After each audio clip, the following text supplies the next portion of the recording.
The Shadow of the Dragon. The summary for what we read for this part.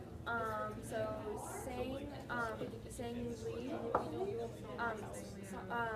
he joined the gang called the Cobras, which is a Vietnamese gang. And then Tiffany and Danny are like dating. And then they go on a date, and then Danny like walks her to her door, and then her brother and then another like skinhead, they like jump him.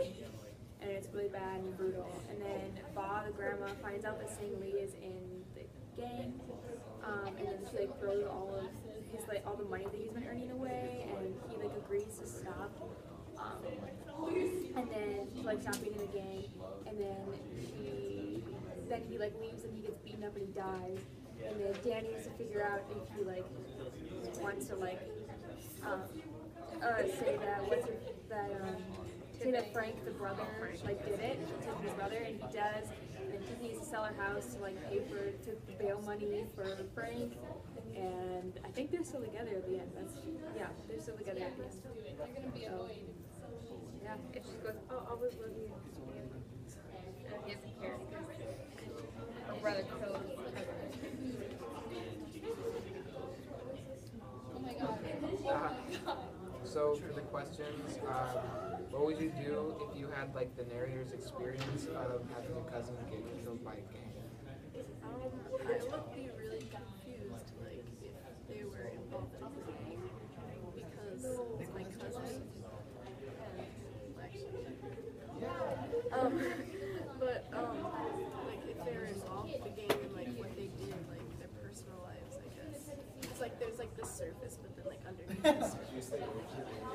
Like kind of like denial until you really find out what happened in detail. I think, well, like personally, I don't have like many cousins. I have two cousins on my dad's side, and like up until recently, I didn't have any cousins on my mom's side. So like I'm not really close with my family, so it'd be like sad to his family, but like I feel like it wouldn't take too much of a toll, which sounds really terrible, but I'm not like that close with them. But like especially in this book, like earlier in the book, they were talking about when they went to pick up Sang Lee. In the car, he was like complaining, or Danny had been complaining about how many people were coming, and the grandma was like, no, we're like family in our culture, like you want everyone around, like all your loved ones, your family, your friends. So I think it's like, probably has a bigger toll on the characters in this book, and like Danny, just because like the Vietnamese culture is more like very family based, or like at least seems like they have a larger family. It's really close. So my next question is, how could the main character's point of view about living in America be changed because he grew up in Vietnam until he was 6? I think his point of view is definitely very different than ours, just because he has a completely different like place that he has lived, a whole different atmosphere and a whole different culture than I have lived. And I think it's probably harder for him because he is battling between like westernization and like his own culture. And I think that must bring some difficulties for him. And also, there's also the people who are the skinheads and white supremacists within his community now that he lives in America. So that definitely. Oh, okay. I was also just gonna add in there that he's like the oldest like sibling out of his family, so that puts a lot, like from his point of view, he's kind of like feels like he needs to protect his family. Which I think, going back to like the question that we just asked, that can also, I feel like maybe get like he feels a little more guilty than everyone else about it, because he felt like he had to be the one to protect all the children, like including his cousin. And then the last question is, the person who wrote the book is like a white person, so what possible inferences or assumptions should they be making about Vietnamese like culture and stuff?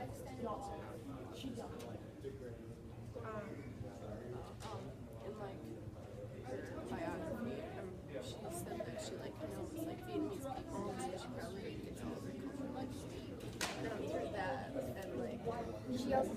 visited Vietnam a few times for more like cultural references, but I think it is really weird that she's white. I feel like that's kind of like a white person being like, oh yeah, I know that one Vietnamese person that I like talked to once in like high school, so like I'm pretty like I know the topic really well. If I'm being really honest, I thought that a lot of the dialogue in this book was absolutely terrible. I thought it was really like flat out, and I think that also that she was writing about like a different culture and writing about like these people who are from Vietnam or like from a different culture. I think that her trying to write in that perspective and like in that point of view, being a white woman, didn't really translate very well in the book. I thought that like it just didn't sound very good. It didn't sound natural. And the fact that like I know that she was like kind of mixing in like Vietnamese words, which I'm like, I know a lot of people who like are bilingual and they'll like kind of switch in between languages, but I think that she did it really terribly, and that sounded like it didn't sound like very good. Artificial culture. Yeah. Like if it had been in like if the author had been like Vietnamese or like had been of that culture, it would have been a very different book and like a very different feeling. Because I feel like she has more of the perspective of like the white person, and even like in the book, like Tiffany or whatever, from the actual main character and their feelings. Research though. Oh yeah, so the skinheads, like the background on the skinheads, so it originated in London in the 1960s by like the working class youth, and they're white people, obviously, that usually have shaved heads and wear boots, and they do criminal acts ranging from vandalism to murder, a lot of racist and hate crime. So like, and then she researched skinheads, and I researched white supremacy, so pretty similar, but white supremacy more like widespread, I guess. So from the, so like they base their ideas on a variety of theories, where they try to correlate impurity and pathological behavior with categories of like racial phenotypes, and then these groups have done varieties of organizations in the hopes to police racial barriers, such as like physical elimination and annihilation, preventing cross-racial marriages, and modern racial segregation, but it does not stop there. It's crazy. And then from the end, or from the 1980s to the end of the 1990s, Vietnamese Americans dealt with a lot of gang violence, especially among youth, and it got better in the 2000s, but it's kind of decreased fully. Okay, and then should we just run over a couple? Okay. We have to like go out of the library, so we're just gonna run through these.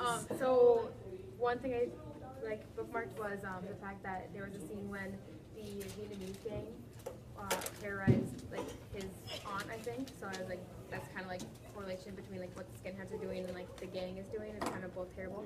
And then also just when Sang Lee died and Danny was there, because that's very traumatizing and a huge thing in the book. It happened right at the end. So Thank you, Miss Dow. Sorry, we're getting kicked out of the library.